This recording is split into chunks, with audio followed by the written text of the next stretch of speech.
Procrastination.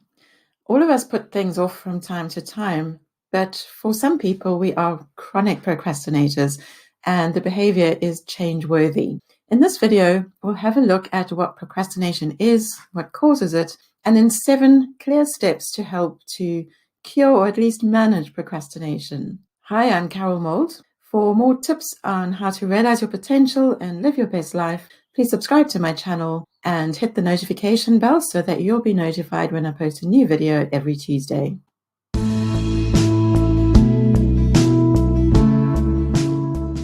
So, what is the definition of procrastination? It's the voluntary delaying of a course of action despite the potential negative consequences caused by that delay. We can think of 2 main categories of procrastination, that of active and passive procrastination.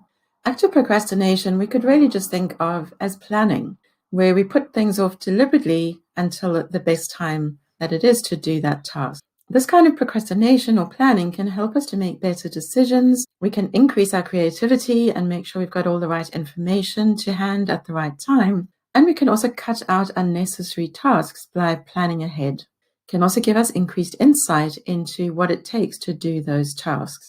But that's not really the procrastination that we're dealing with in this video. What we're talking about is passive procrastination. We could think of someone with their head in the sand. We're just avoiding something, but not deliberately or for any good reason. It's really about having a failure in self-regulation. We're avoiding tasks or we're task aversive. And this kind of procrastination can lead to stress and depression. Timothy Pitchell, a Canadian psychology professor, says procrastination is giving in to feel good. And this really relates to instant gratification. Pitchell also said that procrastinators tend to see their future selves as strangers and leave the job for them to do. Present self believes that he or she will benefit, but the future self is paying the price. When we procrastinate on our goals, we are basically putting off our lives. Someone who really gets procrastination, this is Tim Urban. He does a blog called Wait But Why, and he did a really popular TED talk called Inside the Mind of a Procrastinator. He drew these amazing pictures that I wanted to share with you, and he talks about being able to tell the difference between a non-procrastinator's brain and a procrastinator's brain. So in everybody's brain, there is a rational decision maker who does things that make sense, thinks long-term, and is not a child, behaves like an adult. See if you can spot the difference on the next slide. Yep, now we've got an instant gratification monkey that's been added to the picture here. And really, procrastination is putting things off so that we feel good right now, but not long-term thinking. So we'll still have to deal with the problem later on. And the rational decision maker here is saying, I have the same purpose as the guy in the above drawing. We are the same. However, his performance is going to be hindered by this instant gratification monkey. So there's 2 sets of forces that would result in whether or not we're going to procrastinate. There's the demotivating and hindering factors that cause the procrastination or lead up to the procrastination. And fighting against those is our self-control and motivating factors, things that make us want to do the task that we need to do. So if we look at the demotivating factors, these are things such as fear of failure or anxiety, and hindering factors go along with that, such as mental exhaustion or distractions in our environment. These things interfere with our self-control and motivation directly in a way that makes us more likely to procrastinate. On the other hand, our motivation, which is based on the desire for some reward, which we'll receive as a result of completing that task, can provide a helpful boost to our self-control, which helps us to act in a timely manner. We might often think that the order of operation would be that we first need to be motivated and then we would take action. But actually, it's just as common the other way around. If we just take some action, the motivation tends to follow. So let's look a bit further at these demotivating and hindering factors. And it's not simply a result of laziness or lack of willpower. So some of the issues could be the task itself, that we just don't think that the task is going to be pleasant. What comes to my mind is having to fill out my tax returns every year. It's not something I look forward to, and I do tend to put it off longer than I should. We might have negative emotions such as anxiety or depression, and that would also hinder us getting on with the task. I talked about the instant gratification monkey. The monkey would rather go and play than do the work now in return for a reward later on. They're just interested in the feeling now of not having to do this difficult task. Some people are also sensation seeking, so they deliberately delay things until the pressure builds up so that they have to do the work under pressure and they feel that they work better under pressure. But this is only true to a limited degree, and too much pressure just causes us to make mistakes and to do below standard work. There's also a link between perfectionism and procrastination. Perfectionists might be afraid of making mistakes, so they have difficulty in getting started at all in case they do something wrong. So for perfectionists, they need to just understand that they can get going and they can always fix something or edit it afterwards. They don't have to get it perfect right from day one. There's also the issue of a disconnect between our present and future selves. Now, the professor I talked about earlier, Tim Pitchell, he talked about doing some studies, and they actually looked at the brains of people that were thinking about themselves currently and thinking about themselves in the future. And for some people, the neurons that lit up in their brain when they thought of their future selves were the same ones that lit up if they thought of a complete stranger. Whereas other people had more of a continuity between their present and their future selves, and that second group of people were less likely to procrastinate because they knew that their same selves as they are now would have to deal with the problem sooner or later. And then we can have various fears. We might fear failure, fear being judged, and even some people might fear success. If we do something really well, it will raise people's expectations of us in the future, and we might feel that we just can't cope with that much pressure. So back to Tim Urban and his instant gratification monkey and his rational decision maker.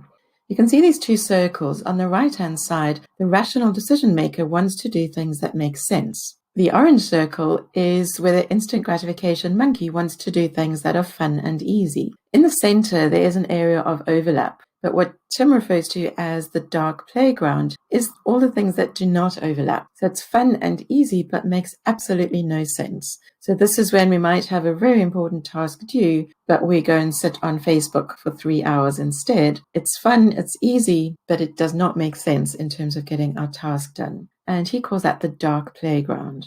All right, so now that we've got a bit of a feel for what procrastination is and what causes it, let's have a look at 7 steps that we can take to try and help us to conquer or cure procrastination. The first thing is to be very clear about what our goals are, to find our why and keep that uppermost in our minds. So we should set clear goals, and one of Stephen Covey's 7 habits of highly successful people, he said, was to begin with the end in mind, which is a similar sentiment. So always know where we're headed, why we're doing things, and that can really help with our motivation. Second thing that we can do is we can break down larger tasks into smaller components. So for example, if I just think I have to publish a new YouTube video, that feels like quite a lot of work, and I might rather go and look at Facebook or watch other people's YouTube videos. But if we were to break that down into all the different steps that I need to do, then I can tackle each one on its own, and each one separately is not as overwhelming as thinking of everything together. So you can see I've broken it down into things like choosing a title and researching keywords, doing my research, looking at books and blogs, other videos, getting my content ideas together, writing and editing a script, filming, editing the video, adding music and graphics, creating the thumbnail, putting together the description that gets published alongside with the YouTube video, and then do the scheduling and promotion. So I can tackle each of those as a task in its own right, and I can tick each one off as I've done it, and that gives me much more of a sense of progress and a sense of order in terms of what's necessary and how far I am with the task. Another tip that can help is to set a deadline. Now, Tim Urban, also one of his ideas here, is that when the rational decision maker realizes that they have things to do and they've been distracted by the instant gratification monkey long enough, suddenly that deadline becomes much closer. So who comes along then? It's the panic monster. On the left-hand side here is Tim's really great drawing of the panic monster. If any of you are interested, you can go to Wait But Why website and you can actually order a real panic monster, the plush toy on the right-hand side of the screen. So for example, with my YouTube video, on my cover page, it says that I release a new YouTube video every Tuesday. So that publicizes it, and that makes the deadline for me every week. And that helps me to do my planning and realize that I do need to finish things in time so that I can publish the video by Tuesday. Another tip that I personally find works really well is to just do something, just start. Mel Robbins wrote a book that I really enjoyed called The 5-Second Rule. And essentially what she says is you go 5, 4, 3, 2, 1, go. And whatever it is that you need to do, you just start doing it. No excuses. Just do it. So like getting out of bed in the morning, instead of pressing the snooze button, you say, right, I'm getting up now, 5, 4, 3, 2, 1, and you get up. It's a very effective technique. Part of that also is just doing the next logical action. So if you're wanting to go for a run, instead of thinking about the whole process, you could just do the next logical action, which is put your running shoes on. And each action that you take, you are more likely to do the one that follows after that. So if you focus on putting on your running shoes, you're much more likely to go for a run than if you lie in bed and try to decide whether or not to go for the run. And then we can also refer to the task breakdown that I showed you a minute ago. And we can look at the breakdown, we can look at the next logical step from this point of view, and just plan to do that particular box, that particular task, and be able to tick it off on our list. Another technique that I personally use and find very useful, this is called the Pomodoro technique. And this was created by an Italian, Francesco Cirillo. The reason it's called Pomodoro is just because the timer that he happened to choose to test out his ideas was in the shape of a tomato, and pomodoro is the Italian word for tomato. So what he suggested is that we pick a project or task that we want to focus on, think about how much effort it requires, and then we set a timer for, say, 25 minutes and get to work. When the buzzer sounds, then we take a 5-minute break. And during that time, we're not allowed to do anything else. So we keep distractions to a minimum. We don't quickly check our social media or our email. We just focus, and 25 minutes is really quite manageable, that we can focus. The world won't have ended if we haven't paid attention to certain things while we're doing that work. So for each Pomodoro, so each session is called a Pomodoro, you take a 5-minute break and then you do another one. And after you've done, say, 4 Pomodoros, it doesn't have to be exact, then you could take a longer break, say of about 20 minutes, or perhaps it's lunchtime, take 30 or 45 minutes. And as you do each session and complete it, you tick it off on your list. As you work through this, notice how many Pomodoros it takes to do those tasks. How many did it actually take to finish compared to what you estimated in the beginning? And this helps you to learn and improve your future estimations for similar tasks. And these are just guidelines.